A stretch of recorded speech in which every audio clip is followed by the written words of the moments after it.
Hello. Thank you for joining me today.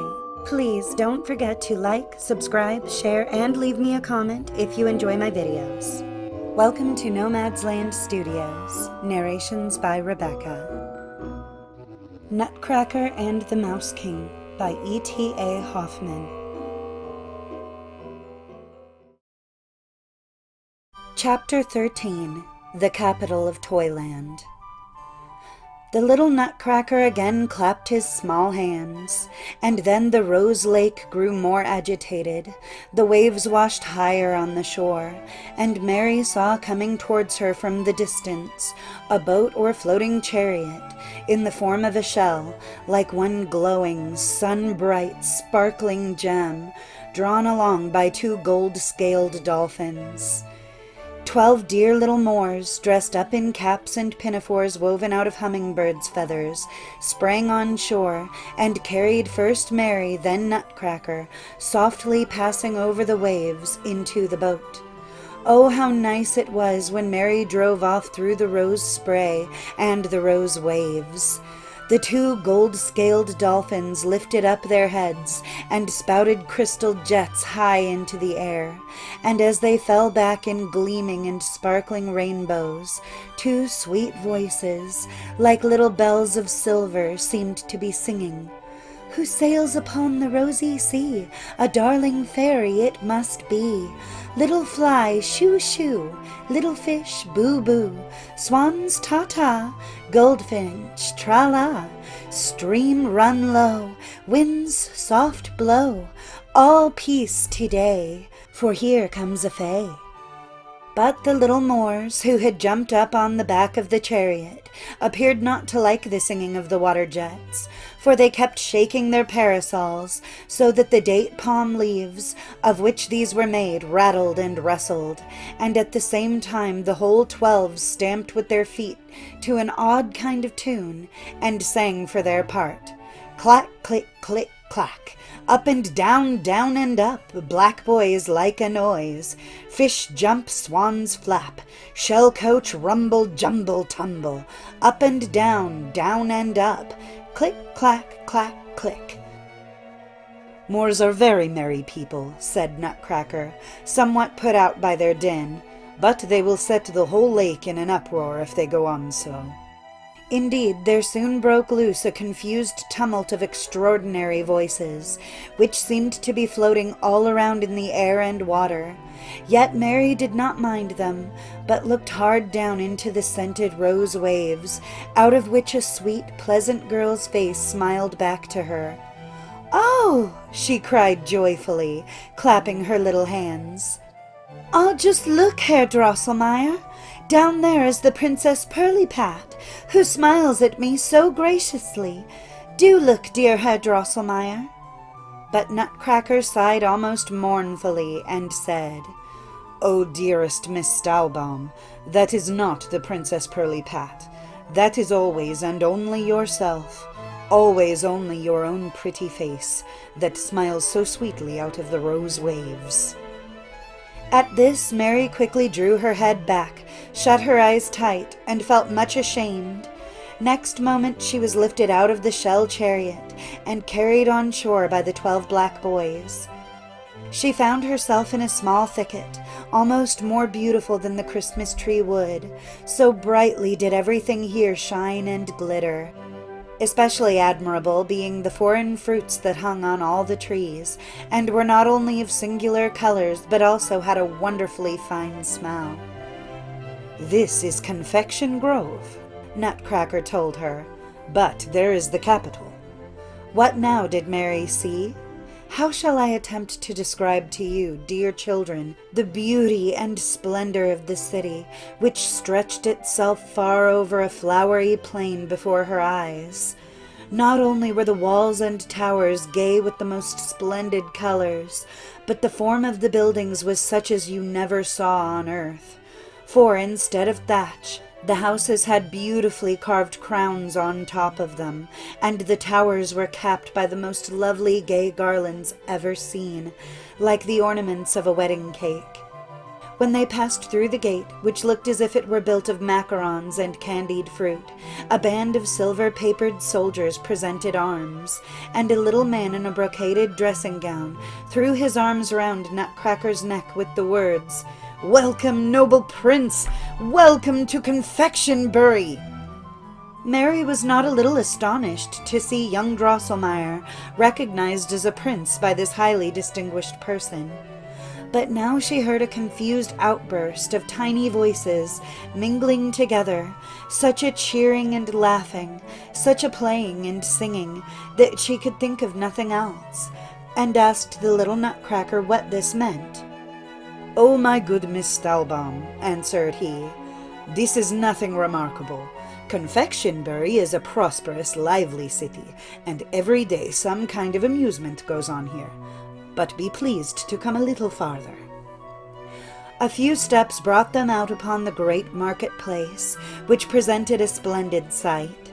All the houses round it were of open sugar-work, story rising over story.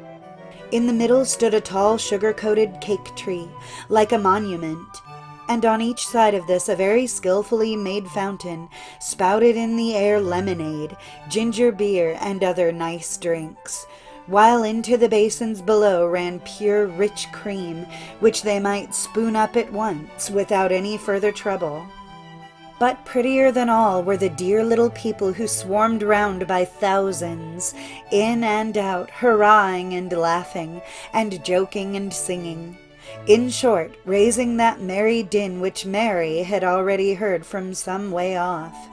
There were finely dressed ladies and gentlemen, Arabs and Greeks, Highlanders and Indians, officers and soldiers, shepherds and sailors, Grand Turks and tomfools, harlequins and columbines, in fact, all kinds of people you find in the world.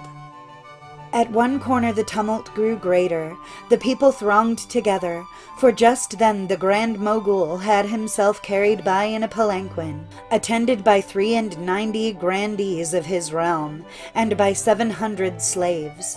But it happened that at the other corner of the Guild of Fishermen, 500 strong were holding their festival, and it was a pity that at the very same time the Turkish Sultan had the idea of taking a ride over the marketplace with 3,000 janissaries.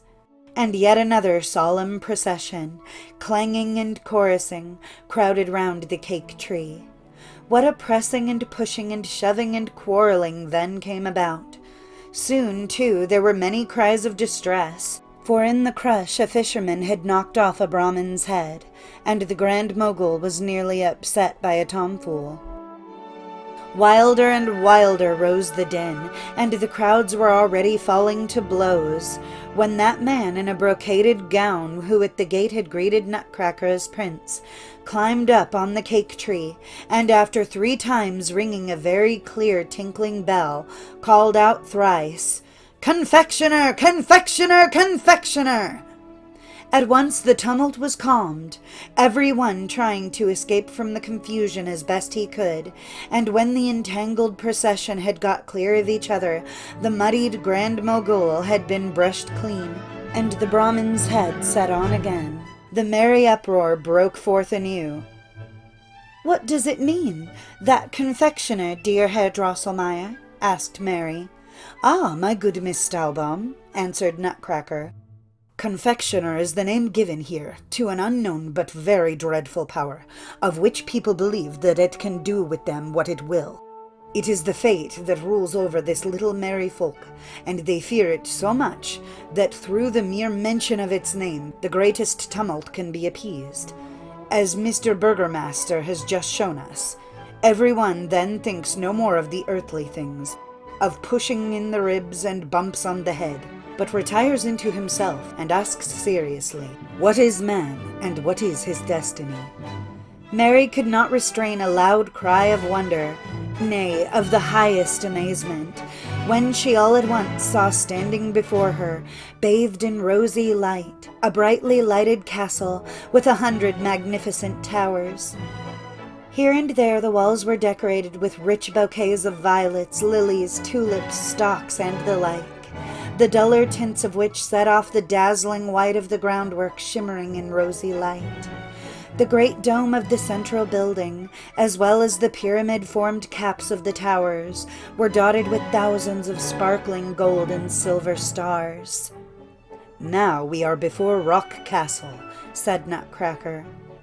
Mary was quite overwhelmed by the view of this enchanted place, yet she did not fail to notice that the summit of one great tower was wholly missing, which a gang of small minikins, standing on a scaffold of cinnamon sticks, seemed engaged in restoring. Even before she could ask Nutcracker the meaning of this, he went on. "A short time ago, this fine castle was exposed to serious danger, if not utter destruction. The giant Guzzle, happening to pass by, hit one tower right off, and was already gnawing at the great dome when the confection-buried people brought him a whole quarter of their city as tribute, and a good slice of jamshire as well, with which he consented to be fed off, and went on his way." At this moment a soft, pleasing strain of music was heard. The gate of the castle opened, and out stepped 12 small pages bearing lighted cloves in their hands by way of torches. Their heads consisted of a single pearl, their bodies of rubies and emeralds, and so they walked along very fine upon little feet of pure gold. They were followed by 4 ladies, almost as large as Mary's doll Clara, but so extraordinarily majestic and gorgeously arrayed that not for a single moment could Mary mistake them for anything but born princesses. "Oh, my prince, my dear prince! Oh, my brother!" they exclaimed, embracing Nutcracker in the tenderest manner, and one could not be sure whether they were about to laugh or to cry for joy. Nutcracker seemed to be much moved. He wiped away a crowd of tears from his eyes, took Mary by the hand, and spoke movingly. "This is Miss Mary Stahlbaum, the daughter of a most respectable physician, and the preserver of my life. Had she not thrown her slipper at the right time, had she not furnished me with the sword of the pensioned cuirassier colonel, I should now be lying in my grave, bitten to pieces by the accursed Mouse King. Oh, this Miss Stahlbaum, tell me, is Pirlipat, even though a princess by birth, her equal in beauty, heart, and virtue? No, I say no." "No!" cried all the ladies, and fell upon Mary's neck, sobbing out, "Oh, you noble preserver of our dear princely brother, excellent Miss Stahlbaum!" Now the ladies led Mary and Nutcracker within the castle, and into a hall, the walls of which were clear, sparkling, and glowing crystal. But what pleased Mary above all the rest was the dearest little chairs, tables, sofas, and so forth, standing round about, which were made of cedar or mahogany wood, inlaid with gold flowers. The princesses requested Mary and Nutcracker to sit down, and said that they themselves would at once get a meal ready. Then they brought out a number of little pots and dishes made of the finest Japan porcelain. Also spoons, knives, and forks, graters, stew pans, and other kitchen utensils of gold and silver. Next they brought out the most beautiful fruits and sugar stuffs, such as Mary had never seen, and, in the most elegant manner, with their small snow-white hands, began to peel the fruit, to pound the spices, to rub down the sugar sticks, in short, so to play the housewife that Mary could well see how these princesses were at home in the kitchen, and what a rich meal was to be set before her.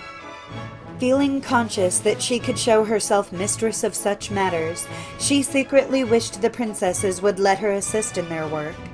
As if she had guessed Mary's wish, the most beautiful of Nutcracker's sisters reached over to her a small gold mortar with the words, "Oh, sweet friend, dear preserver of my brother, please break a little off of this sugar stick."